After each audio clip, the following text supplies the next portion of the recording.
The news spread across the galaxy the way fire spreads through dry grass, fast and unstoppable, and leaving nothing unchanged in its wake.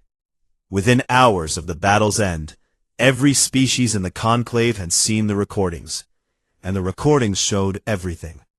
The lone Erebus fighting for 72 hours against impossible odds, the arrival of the phalanx, the systematic destruction of the most powerful fleet assembled in 6,000 years, and the final moment when the throne of silence was compressed into nothing by 3 beams of light that bent the laws of physics like wet paper. On Aethys Prime, the conclave high chamber descended into chaos. Representatives screamed at each other in languages that had been old when Earth's dinosaurs were young, and alliances that had held for millennia shattered in the span of a single session, because the vote that had sent the Armada was now a chain around every neck that had supported it. Representative tried to call for a second mobilization and was shouted down by 8 voices at once. "You want to send another Armada," Cephas of the Aldrani said, standing in her seat with her silver face hard and cold. After the first one lost 213 ships to 12 enemy vessels and a survey cruiser, "You want to send more of our people to die against an enemy that was clearly prepared for a war we did not know was possible." "They are a juvenile species," the Vathari representative snarled. "They cannot be allowed to." "They are not a juvenile species," Cephas cut him off, and her voice carried a weight that silenced the entire chamber. "They stopped being a juvenile species the moment one of their captains held off our entire armada for 3 days with 43 crew members and a broken ship. And if we are honest with ourselves, they were never a juvenile species at all.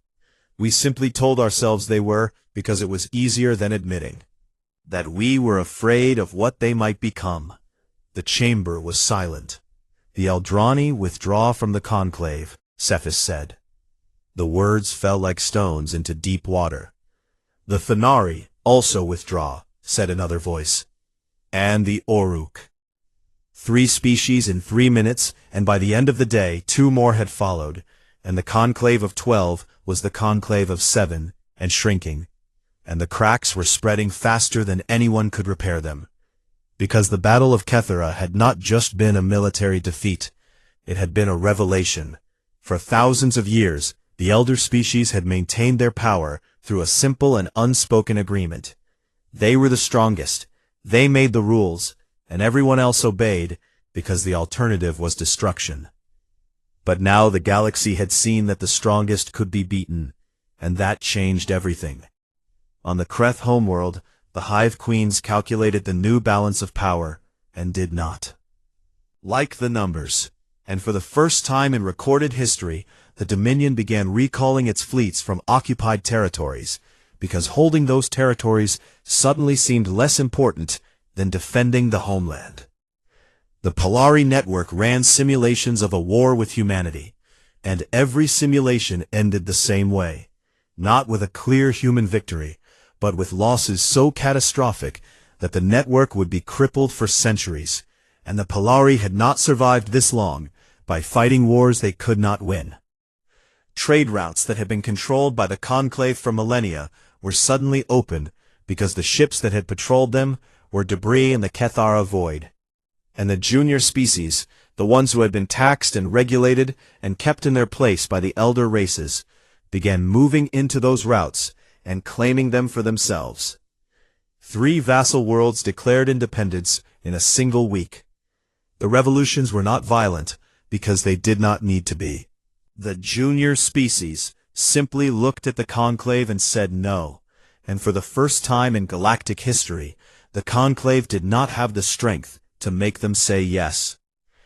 The economic consequences were staggering, because the conclave's economy was built on the assumption that the elder species controlled everything. And when that control slipped, the markets collapsed, trade agreements fell apart, and species that had been dependent on conclave infrastructure were suddenly forced to build their own.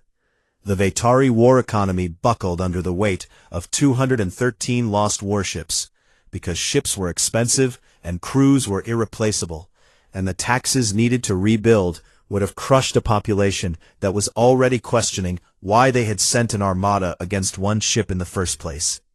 On Earth, the reaction was different. There was anger at first, because 21 people had died on the Erebus, and their faces were on every screen, were spoken in every home. And the public wanted to know why the Conclave had attacked a peaceful exploration vessel, and why nobody had stopped it. But the anger cooled, and what replaced it was something more complicated. A mixture of pride and grief and a quiet determination that this would never happen again. The Terran government formally revealed the existence of the Phalanx program, and the revelation divided opinion because some people were proud that humanity had been prepared, and others were disturbed that their government had been secretly building weapons of mass destruction for 20 years.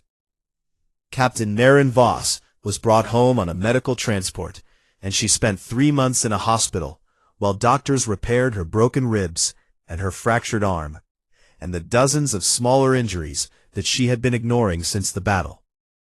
She would walk with a slight limp for the rest of her life, and her left hand would never quite close properly again. Was alive, and so were 21 of her crew, and she held on to that like a lifeline. The families of the 21 who did not come home were given medals and letters and all the empty honors that governments offer when they cannot give back the only thing that matters. And Voss attended every single funeral because she had been their captain, and that meant something to her that no amount of pain could diminish. 6 months after the battle, the Conclave formally dissolved. It did not happen with a dramatic announcement or a final vote. It simply stopped functioning because there were not enough members left to make decisions. And the members who remained could not agree on anything except that the old ways were over. In its place, a new body was proposed, the Galactic Accord, built on a principle that the Conclave had never embraced: equal representation for every spacefaring species, regardless of how long they had been in space. The humans supported it, and one by one, species after species signed on, because the alternative was chaos, and nobody wanted chaos. Not even the Vithari, who joined last and with visible reluctance. Humanity was offered a founding seat at the table, and the representative they sent was not a politician or a general, but a diplomat named James Osei, Kaida's father, who had spent his entire career arguing that humanity's place in the galaxy should be earned through cooperation and not through force. "We did not want this war," he told the First Assembly of the Galactic Accord in a speech that was broadcast to every inhabited world.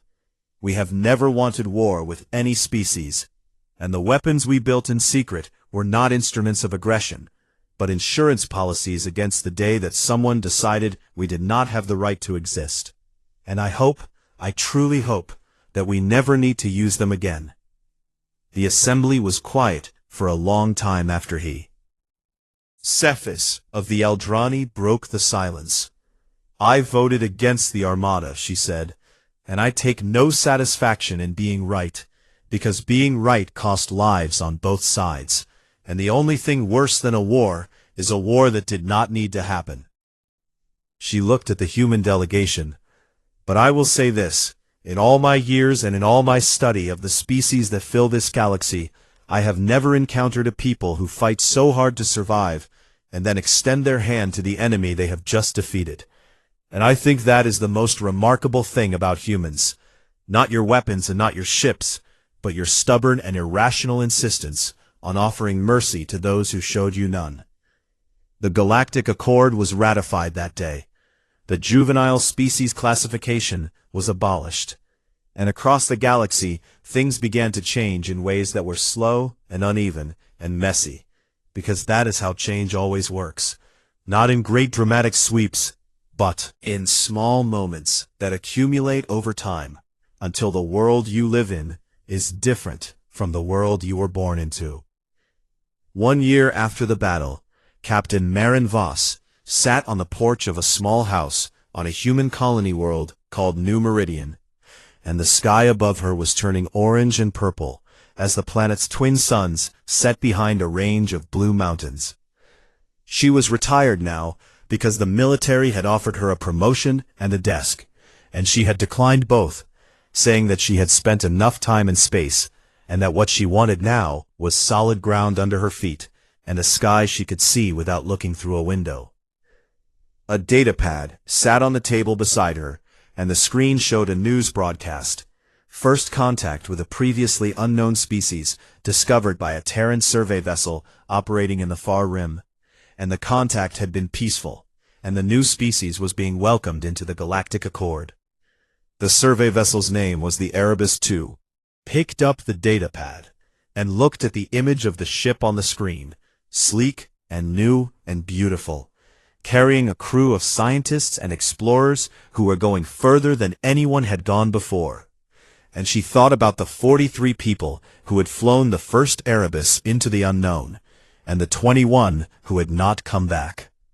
She thought about Kaida, who was now the Erebus II's first officer, and about Tomas, who was its chief engineer, and about Davi, who had been fitted with a prosthetic hand that worked better than the original, and who was serving as the communications officer because he said someone had to make sure the new crew did not get lost.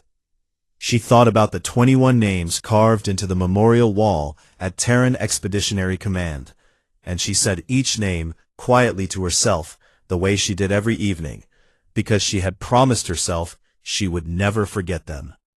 The sun set, and the stars came out, and they were different stars than the ones she had grown up with, but they were beautiful all the same, and somewhere out there among them, the Erebus II was flying into the unknown, carrying the best of what humanity had to offer. Voss set the datapad down and leaned back in her chair and looked up at the sky. She did not smile exactly, but something in her face softened, and something in her eyes caught the starlight and held it. And if you had been standing there watching, you might have thought she looked like a woman who had made peace with everything she had lost and everything she had gained. The galaxy had sent an armada against one ship. The galaxy had paid for it, and humanity was still here, still reaching for the stars, still stubborn and reckless and compassionate and impossible, still human. The stars burned on above her, and the night was quiet, and somewhere in the distance, a bird that was not really a bird sang a song that sounded almost like home. The Kethera Void was a graveyard of stars, and it was exactly what Marin Voss needed. 2 dead neutron stars sat at the center of the system, spinning around each other in a slow and eternal dance, and the gravitational forces they created turned the space around them into a maze of invisible currents that could grab a ship and fling it into an asteroid or crush it flat without warning. Millions of asteroids filled the system in dense belts and scattered clouds, some of them the size of mountains and some of them the size of cities, all of them tumbling through the dark in unpredictable patterns that made navigation a nightmare. Radiation pockets bloomed and faded like deadly flowers, sensor-blind zones stretched across entire sectors, and gravitational eddies could pull a ship off course so violently that the crew inside would be turned to paste against the walls. It was the most dangerous system within 100 light-years, and Voss had spent 4 days learning every inch of it. She had sent survey drones into the asteroid fields to map every rock and every gap between the rocks. She had charted the radiation blooms and timed their cycles. She had calculated the gravitational currents and figured out where they pushed and where they pulled. And she had turned all of this information into a weapon. "The drones are in position," Tomas reported from engineering, his voice crackling through a communication system that was held together with emergency patches and stubbornness. Voss nodded from the bridge, where the holographic map now showed the entire Kethera Void in glowing detail, with every trap she had laid marked in red. 47 survey drones, reprogrammed as proximity-triggered electromagnetic pulse charges, hidden inside asteroids across 3 different choke points. 14 asteroids, rigged with the ship's emergency fuel reserves, turned into floating bombs that could be detonated remotely. Signatures planted in 6 locations to make the enemy think the Erebus was somewhere it was not. And the Cascade Lance, damaged and drained, holding enough power for exactly 1 shot that Tomas could not guarantee would work. "It is not much," Kaida said, looking at the map. "It doesn't need to be much," Voss replied. "It needs to be enough." The Armada arrived on the 5th day. 482 warships dropped out of faster-than-light travel at the edge of the Kethera Void, and the sight of them would have made gods tremble, because they filled the darkness like a second sky, their running lights creating a constellation of cold and purposeful stars. Admiral Zhelkan stood on the bridge of the Throne of Silence and surveyed the system ahead with contempt. "One ship," he said, "hiding in a field of rocks like a wounded animal. And this is what we mobilized an armada for." "Admiral," his tactical officer said carefully, "the system is extremely hazardous, and our navigation charts show multiple gravitational anomalies that could—" "Send the destroyer squadrons in first," Zhelkan ordered. "Flush the animal from its hole." The first squadron of 12 Vathari destroyers entered the asteroid field in a tight formation, their sensors sweeping ahead, their weapons charged and ready. And they were confident, because each one of them carried enough firepower to level a small moon, and they were hunting a single broken survey ship. They never saw it coming. Voss watched from the shadow of a dead asteroid as the destroyers moved into the first choke point, a narrow corridor between 2 massive rock formations, where the gravitational currents funneled everything into a single path. "Wait," she whispered. The destroyers moved deeper. "Wait." They reached the center of the corridor. Now, she fired the Cascade Lance, not at the ships, but at the asteroid above them. And the gravitational shear did not destroy the rock, because the lance was too weak for that. But it did something worse. It destabilized the asteroid's structural integrity at the molecular level, and the rock began to break apart, not in 1 piece, but in 10,000 pieces that cascaded outward in a chain reaction that hit the neighboring asteroids and broke those apart too. In the span of 3 seconds, the corridor became a storm of debris, moving at thousands of meters per second, and the 12 destroyers were caught in the middle of it, like insects in a blender. 7 were destroyed outright, torn apart by impacts that their shields could not handle, because shields were designed to stop weapons fire, not a million tons of rock moving at relativistic speeds. 3 were crippled, their engines dead, and their hulls breached, and their crews scrambling for survival. 2 managed to escape, and they fled back to the Armada, carrying sensor recordings that would make Admiral Zhelkan's 4 eyes go wide. "She collapsed the corridor," his tactical officer reported, with something close to awe in his voice. "She used the gravitational weapon on the environment itself." Zhelkan said nothing for a long time. Then he sent the Kreth carrier swarm. The Kreth fought differently than the Vathari because they used thousands of small drone fighters, controlled by a hive mind intelligence, and they poured into the asteroid field like a flood of metal wasps, filling every gap and every shadow with sensors and weapons. Voss had expected this, and she had prepared for it. The reprogrammed survey drones activated as the Kreth swarm passed their hiding places, and 47 electromagnetic pulse charges detonated in sequence across 3 different sectors, and the effect was devastating, because the Kreth drones were networked together, and the EMP did not just disable the drones it hit, it sent a feedback surge through the network that knocked out every drone within range of the signal. Thousands of Kreth fighters went dark in an instant, tumbling through the asteroid field like dead leaves, and the carrier ships that controlled them suddenly found themselves blind and exposed in hostile territory. Voss struck. The Erebus came screaming out of a radiation pocket where it had been hiding, invisible to sensors, and it hit the lead Kreth carrier with everything it had, point defense guns repurposed as assault weapons, emergency fuel bombs detonated against the carrier's hull, and a ramming maneuver that sheared off the carrier's main antenna array before Voss pulled away into the asteroids again. The carrier tumbled out of control and crashed into an asteroid and exploded, and the remaining carriers retreated in disarray. 12 hours into the battle, and the Armada had lost 31 ships without ever getting a clear shot at the Erebus.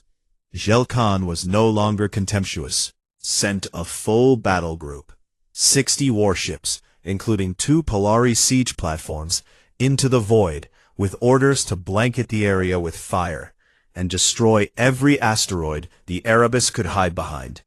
This was the hardest part.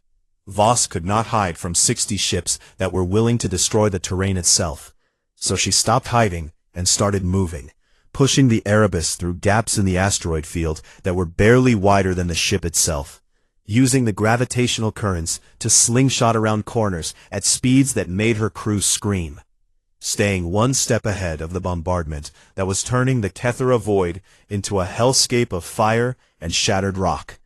She lost people.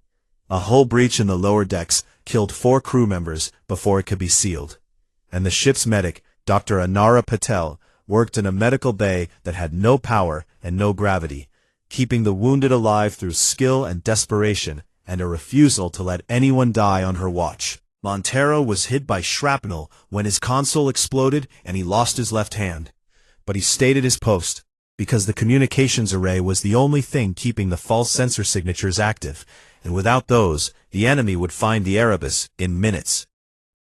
Tomas Reyes worked in an engineering section that was on fire, rerouting power through systems that were never designed to carry it, keeping the engines running through a combination of genius and what he later described as aggressive negotiation with the laws of physics. And through all of it, Voss flew.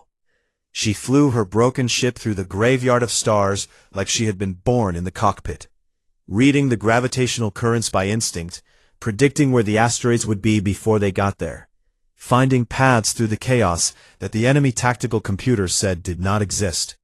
At the 36-hour mark, she did something that no one on either side expected, positioned itself at the edge of a clear zone, pouring fire into the asteroid field, and it was too well shielded to be damaged by anything the Erebus carried. So Voss flew straight at it. The Erebus came out of the asteroids at full speed, aimed directly at the siege platform like a bullet, and the platform's gunners opened fire, but Voss jinked and rolled and twisted through the barrage with a precision that bordered on the impossible. She hit the siege platform, not with weapons, but with the ship itself, driving the Erebus into the platform's hull with a controlled collision that buried the bow of her ship in the enemy's armor. And then she fired the Cascade Lance at point-blank range, directly into the guts of the siege platform. The Lance had barely any power left, but at zero distance, it did not need much. The gravitational shear tore through the siege platform's interior, and then something went wrong. Or perhaps something went exactly right. The energy interacted with the platform's own power core, and the resulting explosion warped local spacetime in a sphere half a kilometer wide. Every ship within that sphere was disabled instantly, their systems scrambled by the spacetime distortion, and 23 Conclave warships went dark in a single moment. Voss pulled the Erebus free from the wreckage with engines that were barely functioning and a hull that was more patch than metal, and she retreated into the deep asteroids to hide and bleed and count her dead. 72 hours. 94 Conclave warships destroyed or disabled. 21 of her 43 crew dead. The Erebus was finished, and Voss knew it, because the engines were failing, and the life support was failing, and the weapons were gone, and there was nothing left except a crew of 22 broken and exhausted humans floating in a dying ship in the dark. Jelkan regrouped his remaining ships and prepared for the final push. And this time there would be no tricks and no traps, because there was nothing left to fight with. Voss sat in her command chair, with blood on her face, and her broken ribs screaming with every breath, and she looked at the sensor display that showed the armada forming up for the kill. "It was a good fight," Kaida said softly from beside her. "It is not over yet," Voss whispered, though she did not know why she said it. And then the sensors screamed. A massive energy signature appeared at the edge of the Cathara void, something so powerful that it overwhelmed the damaged sensor array and filled the display with white light. And it was not one signature, but 12, dropping out of faster-than-light travel in perfect formation. On the bridge of the Throne of Silence, Admiral Zelkon stared at his tactical display as 12 unknown contacts appeared where nothing had been a moment before, and each one of them was radiating more energy than A. "What is that?" he whispered. Nobody answered, because nobody knew. 6 days earlier, the signal had left the Erebus as a compressed burst of encrypted data fired into the void on a frequency that was not supposed to exist, aimed at a point in empty space where nothing should have been listening. But something was listening. 47 light-years from the Cathara void, a device no bigger than a coffin floated in the absolute darkness between stars, and it had been floating there for 11 years, waiting for a signal exactly like this one. It was a quantum-entangled relay buoy, one of hundreds that humanity had secretly scattered across the galaxy over the past 3 decades, hidden in the gaps between systems where nobody ever looked because there was nothing there worth looking at. The buoy received the signal from the Erebus, and in the same instant, not at the speed of light, but instantly, because quantum entanglement did not care about distance, it transmitted that signal to another buoy 19 light-years closer to Earth, which transmitted it to another, which transmitted it to another. And in 6 hours and 14 minutes, Captain Marin Voss's emergency distress call was sitting on a screen in a room beneath the surface of the moon that did not officially exist. Admiral Constance Joe read the message 3 times. Then she picked up a communication device and spoke 4 words that activated a program so secret that fewer than 200 humans in all of existence knew it was real. Wake up the Phalanx. The Phalanx was humanity's hidden hand, 12 ships that had been built in secret over 20 years in shipyards carved into asteroids in the deep outer system, where no conclave sensor could reach. They were not exploration vessels, and they were not patrol ships, and they were not anything that the galaxy had ever seen before, because they had been designed from the ground up with a single purpose, to fight a war against an enemy that outnumbered humanity 1,000 to 1. And to win. Each ship carried a full array of Cascade Lances, not one prototype, but 8 production models refined and perfected in laboratories that the Conclave did not know existed. Each ship was driven by a reactor that generated more power than some elder species could produce with an entire fleet. And the physics behind those reactors came from research that humans had conducted in secret, building on the work of the Cascade Lance and pushing it further and deeper into territories of science that the elder species had declared forbidden millennia ago. The elder species had declared those areas of research forbidden not because the science was impossible, but because it was too dangerous and too powerful. And they had assumed that no species would be reckless enough to pursue it anyway. They had not accounted for humans. The 12 ships launched from their hidden berths and formed up in the darkness beyond Neptune, and their commander was Captain Admiral Helena Vasquez, a woman who had spent her entire military career preparing for a day she had prayed would never come. Heard her executive officers speak. All ships report combat ready. Vasquez looked at the tactical display, showing the location of the Cathara void and the estimated position of the Conclave Armada, and she felt the weight of what was about to happen settle onto her shoulders like a mountain. Set course for the Cathara void, she ordered. Maximum speed. The Phalanx entered faster than light travel, and the stars stretched into lines of light around them. Back in the Cathara void, the 12 ships dropped out of FTL in perfect formation. and the energy they released as they decelerated was so enormous that it lit up every sensor array in the system, like a sunrise. On the dying bridge of the Erebus, Kaida Osei stared at her sensor display with tears running down her face. "Captain," she said, and her voice broke on "Those are human ships." Voss looked at the display, and for a moment she could not breathe, because she had hoped, she had desperately hoped, but she had not truly believed it would happen. And now there they were, 12 points of light, burning in the darkness like 12 small suns. "The signal was received," she whispered. "Conclave Armada, this is Captain Admiral Helena Vasquez of the Terran Phalanx." A voice rang out across every communication frequency in the system, clear and strong, and carrying an authority that made even Gelcon pause. "You have attacked a Terran vessel engaged in peaceful exploration, and you have killed Terran citizens, and you are hereby ordered to withdraw from this system immediately, or face the consequences." Gelcon's response was to order his entire remaining fleet to attack. It was the last mistake he ever made. The Phalanx moved like nothing the galaxy had ever seen, because human military doctrine was not built on the rigid formations and predictable patterns that the elder species had used for millennia. It was built on chaos theory, on the understanding that battle was not an equation to be solved, but a storm to be ridden, and that the side which could adapt fastest would always win. The 12 ships broke formation and scattered, each one moving independently but in perfect coordination, communicating through quantum-linked systems that allowed them to share information and react as a single organism spread across millions of kilometers of space. The Conclave tactical computers tried to predict their movements and failed, because the algorithms were based on patterns and the Phalanx did not follow patterns. They improvised, they adapted, they made decisions in fractions of a second that no programmed system could anticipate, because human intuition was something that could not be coded.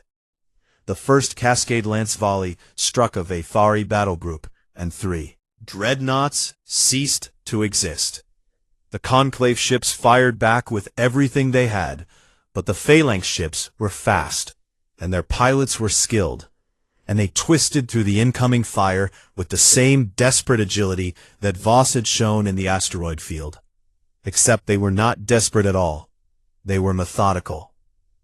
A Polari siege platform tried to engage 2 Phalanx ships at once, and the 2 ships split apart, drew the platform's fire in opposite directions, and then a 3rd Phalanx ship appeared from behind an asteroid and put 2 Cascade Lance beams through its reactor core. A Kreth carrier swarm launched 10,000 drone fighters at the Phalanx, and the Phalanx did not even bother to dodge. They simply activated their point defense systems, which were not guns, but localized gravitational fields that turned the drones into compressed balls of metal smaller than a fist. Ship after ship after ship, the Conclave Armada was being taken apart by 12 vessels that fought with a creativity and ferocity that the elder species had no framework to understand, because in all their millennia of warfare, they had never encountered an enemy that treated combat as an art form. Humans did not fight like machines, and they did not fight like swarms, and they did not fight like any of the elder species. They fought like humans, which meant they fought with imagination, and anger, and love, and fear, and every other messy, contradictory emotion that made them the most unpredictable species the galaxy had ever produced. On the Erebus, the surviving crew watched in silence as the battle unfolded on their flickering sensors, and one by one they began to cry, not from sadness, but from something that had no name, something that lived in the space between relief and awe, and a fierce burning pride that filled their chests until it hurt. The Armada broke. It did not break all at once, but it broke the way things break when the foundation ends. Cracks. First 1 ship turned and ran, then 3, then a dozen, and then entire squadrons were fleeing the system without waiting for orders, because the chain of command had been shattered, along with the myth that the elder species could not be beaten. Surrender signals began appearing on every frequency as Conclave ships powered down their weapons and begged for mercy from an enemy they had come to exterminate. But Admiral Jelkan did not surrender. He stood on the bridge of the Throne of Silence with his 4 eyes burning and his hands locked around the command rail, and he stared at the Erebus drifting in the asteroid field. The little broken ship that had started all of this, and something inside him, something that was not rational and was not tactical, but was pure and absolute hatred, made his decision for him. All power to engines, he ordered. Ram the human vessel. The Throne of Silence surged forward, its massive engines firing at maximum thrust, driving the flagship directly at the Erebus, like a spear thrown by a god. Voss saw it coming on her sensors, and she could not move, because the Erebus had nothing left, no engines, and no weapons, and no shields, and the flagship was closing the distance at a speed that left no time to think. "Phalanx Actual," she said into the communications channel, and her voice was calm in the way that the center of a hurricane is calm. "I need a favor." Helena Vasquez's voice came back instantly. "We see him. Erebus, hold tight." 3 Phalanx ships converged on the Throne of Silence from 3 different angles, and they synchronized their Cascade Lance arrays through the quantum link, timing the shot to the nanosecond so that 3 beams would strike the same point on the flagship at the exact same moment. The beams fired. They hit the Throne of Silence amidships, and the combined gravitational shear was so intense that it did not just destroy the flagship. It folded it, compressing the massive ship into a space smaller than a house, in an instant so brief that Jelkan never had time to understand what was happening.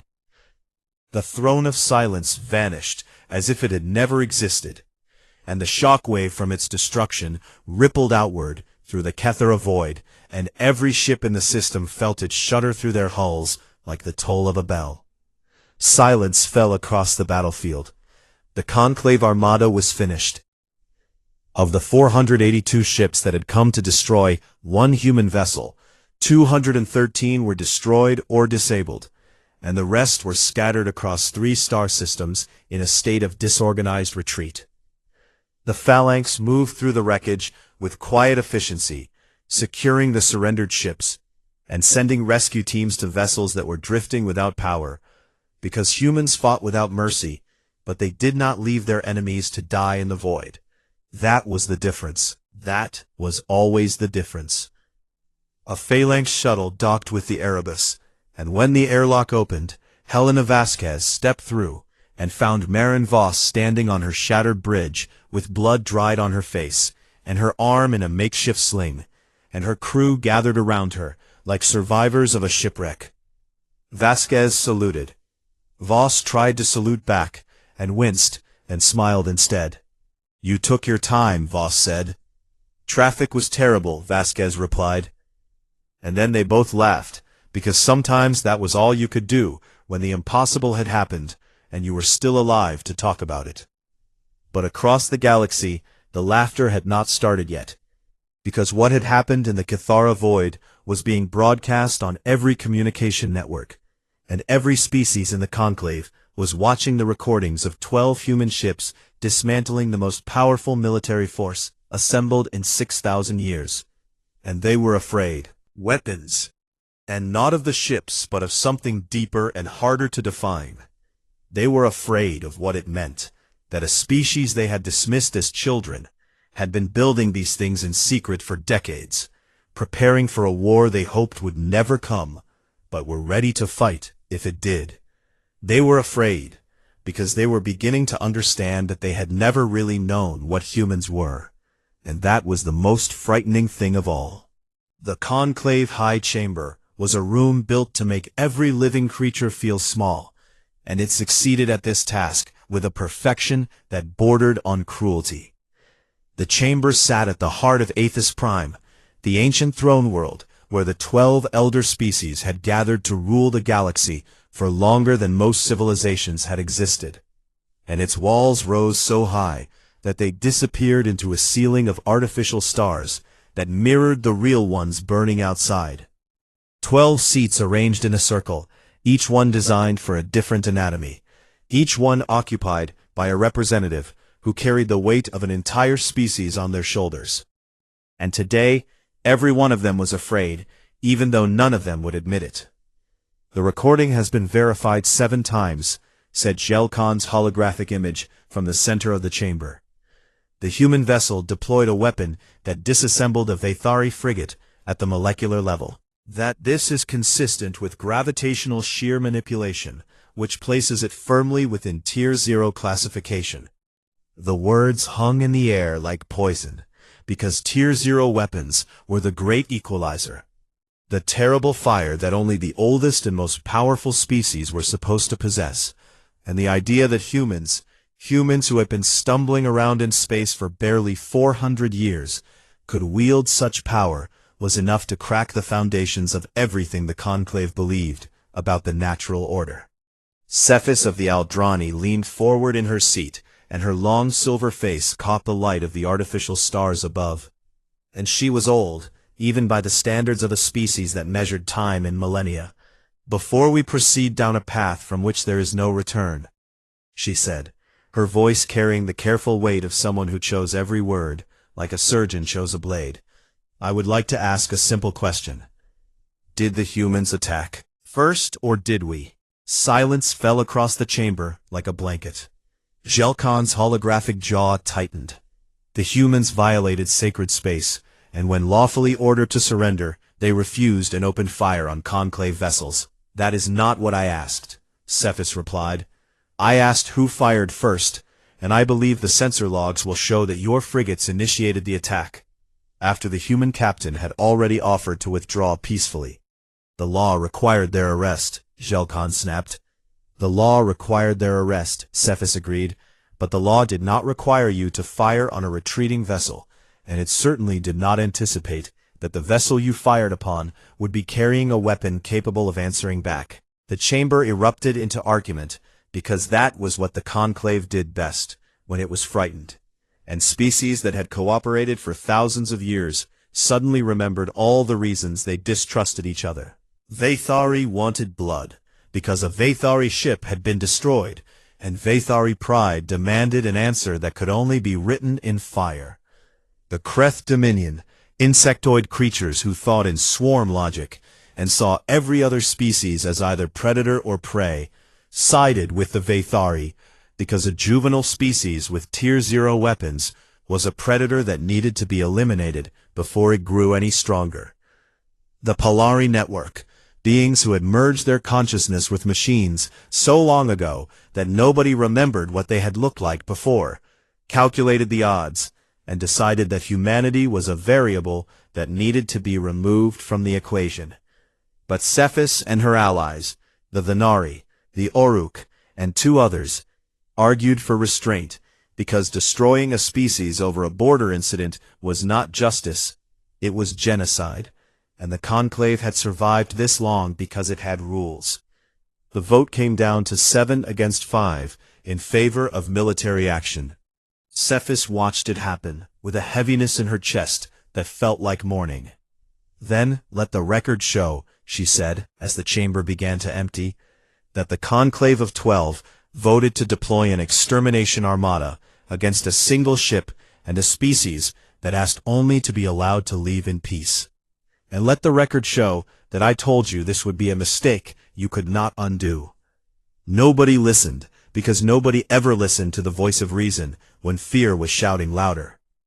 The armada assembled in the deep void beyond the Vale of Sorthal, and it was a thing of terrible beauty.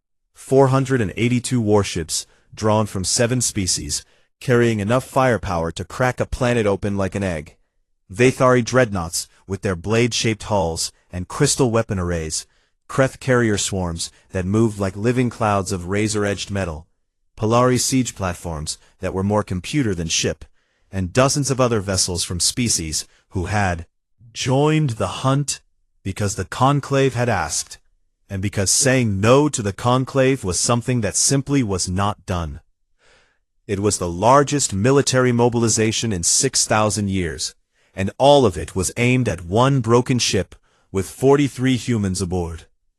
At the center of the armada, Admiral Jelkon stood on the bridge of his new flagship, the Throne of Silence, which was the largest warship the Vaethari had ever built, and he stared at the star maps with all four of his eyes burning with a cold and patient hatred. He would find the human ship, and he would destroy it. And then he would go to their homeworld, and he would make an example that the galaxy would remember for 10,000 years. Meanwhile, in a dead star system, 300 light-years away, the Erebus was dying. The ship hung in the shadow of a burned-out star, her hull scarred and torn, atmosphere leaking from a dozen breaches that the crew had patched with emergency sealant and prayer. Half her systems were running on backup power, because the primary reactor had been damaged in the fight. Captain Maren Voss sat in her quarters with a medical patch on her ribs where a piece of shrapnel had tried to kill her, and she was reading the sensor data that Kaida had compiled, and what the data told her was very simple. They were coming, and they were bringing everything. 482 ships, Tomas said from the doorway, and his voice was hollow, in the way that voices get when the mind behind them has processed something too large and too terrible to hold. I can count, Voss said. The lance is burned out, and even if I could fix it, we only have enough power for maybe 2 shots before the reactor gives up completely. I know. Voss looked at him, and in that moment she was not a captain, and he was not an engineer. They were just 2 human beings very far from home, staring at the end of everything. Had ever known. I sent a signal to Earth, she said. Emergency protocol, full encryption, everything I had. That signal will take weeks to arrive, he said. Maybe, she said. Maybe not. Tomas frowned, because he did not understand what she meant, and Voss did not explain, because there were things she knew that she had never been authorized to share.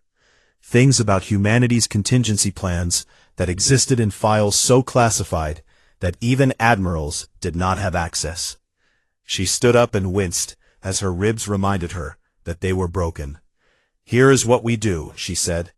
We do not run because there is nowhere to run to, and we do not hide because they will find us, and we do not surrender because we know what surrender means. Then what?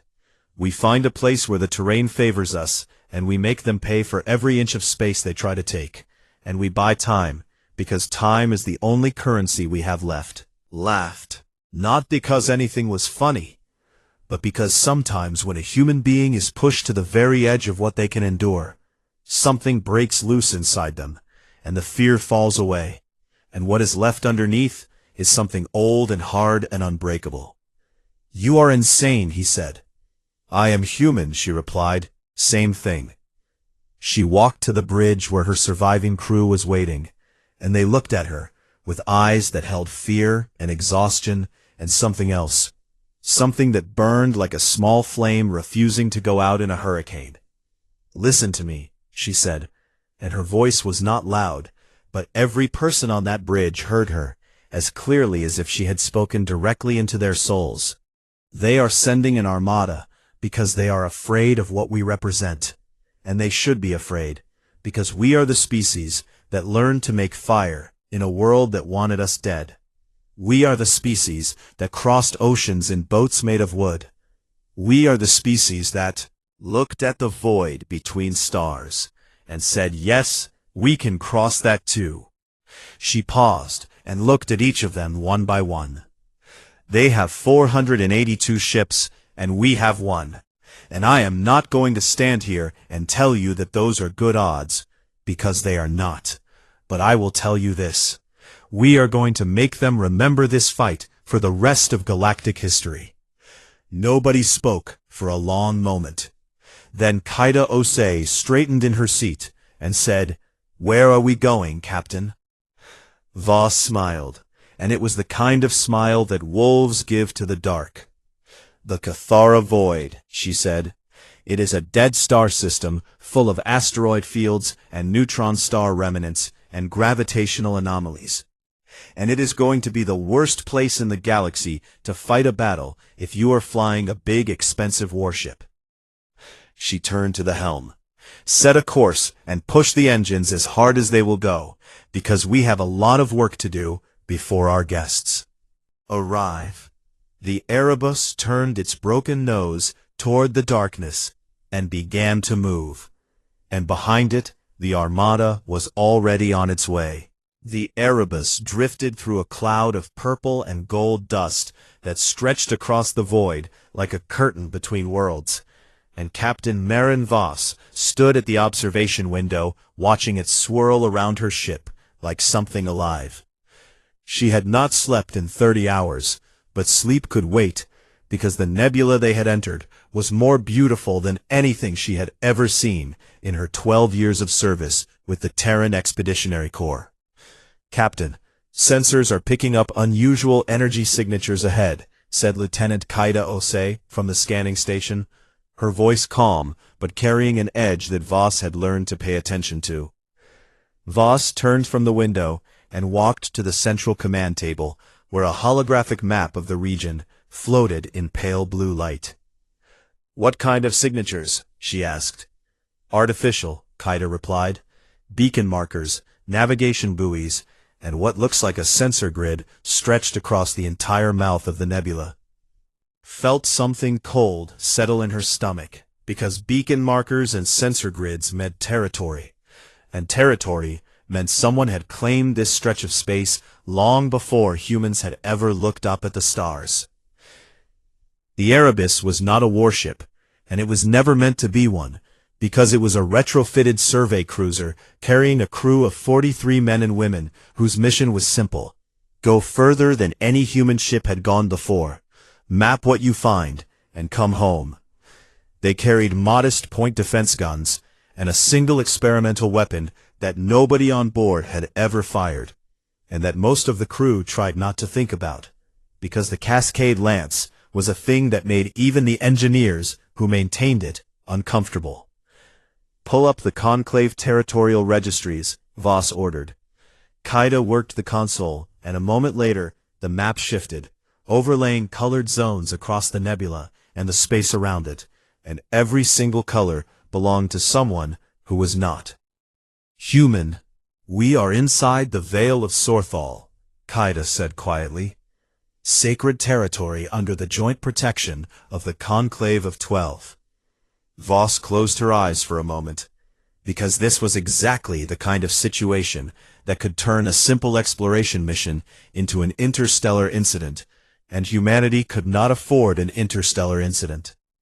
The Conclave of 12 was the most powerful governing body in the known galaxy, an alliance of 12 elder species who had been traveling between stars when humans were still figuring out how to make fire. And they looked at humanity the way a grown person might look at a toddler who had wandered into a boardroom, with a mixture of amusement and irritation. Humans had been classified as a juvenile species, which was a polite way of saying that the galaxy did not take them seriously, and Voss had spent her entire career swallowing that particular insult with a smile. "Helm, bring us about," Voss commanded, "leaving the way we came in, and we are doing it right now." But the stars had other plans. 3 ships dropped out of faster-than-light travel directly ahead of the Erebus, and they were not small, and they were not friendly. The Vathari frigates were sleek predatory things that looked like blades made of dark metal and living crystal, and they fanned out into an attack formation with the practiced ease of hunters who had done this 1,000 times before. "We are being hailed," said Communications Officer Davi Montero. "Put it through," Voss said. The face that appeared on the main screen was not human in any sense of the word, because Admiral Jel Khan of the Vathari Border Command had 4 eyes arranged in a diamond pattern on a face that was all sharp angles and pale blue skin, and when he spoke, his voice carried the cold authority of someone who had never been told no. "Under Article 9 of the Conclave Territorial Accord, you and your crew are hereby ordered to power down all systems and prepare to be boarded and archived." Archived. The word hit Voss like a fist, because she knew what it meant. Permanent stasis imprisonment, where you were frozen alive and stored in a vault somewhere deep underground, and you stayed there forever. Not dead, but not alive either. Just frozen in a moment of terror for eternity. Admiral Shelkan, Voss replied, keeping her voice steady, even though her heart was hammering against her ribs. We entered this space by accident, during a survey mission, and we are already in the process of withdrawing, so I respectfully request that you allow us to leave peacefully, and we can both pretend this never happened. Shelkan's 4 eyes blinked, one pair at a time. Your request is denied, he said. Juvenile species do not make requests inside sacred space, and your ignorance of our borders does not excuse your trespass, so you will power down your systems now, or we will disable your ship and take you by force. Voss looked around her bridge, at the faces of her crew. Kaida at sensors with her jaw clenched tight. Davi at communications with fear in his eyes, but his hands steady on the console. Tomas Reyes, the chief engineer, watching from the doorway with his arms crossed and a look on his face that said he already knew what was coming. She thought about the 43 people on this ship who had families waiting for them back home, who had signed up to explore the unknown and not to die in it. I will not surrender my crew to archival, Voss said, and her voice was quiet, but it filled the bridge like thunder. Not today, and not ever. Shelkan stared at her for a long moment, and something shifted behind his 4 eyes. Not respect exactly, but perhaps a flicker of surprise that this small creature on this small ship would dare to refuse him. Chosen your fate, he said, and the transmission cut to black. The first volley hit the Erebus like a hammer, and the ship screamed as energy blasts tore into her forward shields, and Voss grabbed the command rail as the deck lurched beneath her feet. Shields at 60%, Kaida shouted over the alarms. Helm, evasive pattern Delta, Voss ordered. Tomas, I need the lance. Tomas Reyes looked at her with wide eyes, because nobody had ever fired the Cascade lance outside of a laboratory, and the theoretical model suggested it could do things to the fabric of space that made physicists lose sleep. Captain, we have never tested it in combat, and I cannot guarantee. Tomas, Voss cut him off.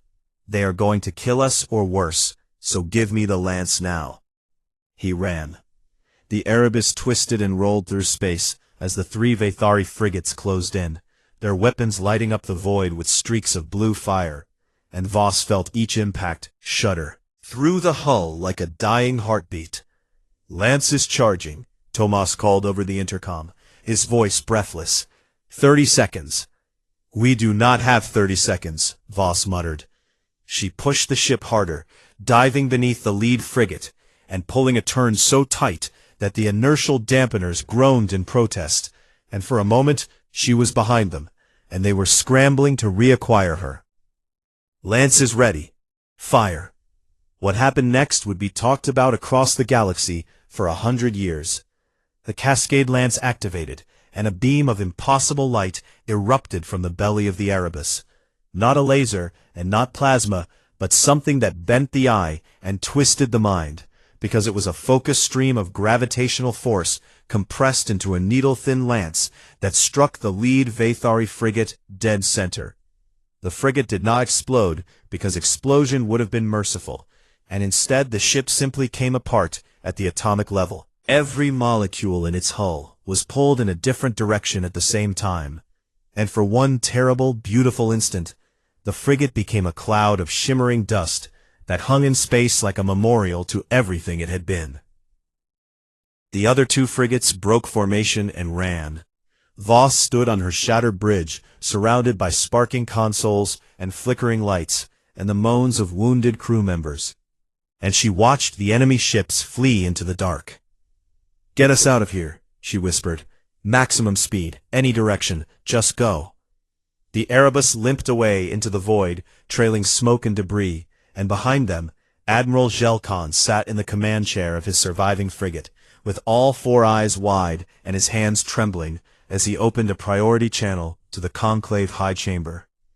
A juvenile species has fired a Tier 0 weapon inside the veil, he said, and his voice carried a fury that burned cold enough to freeze stars.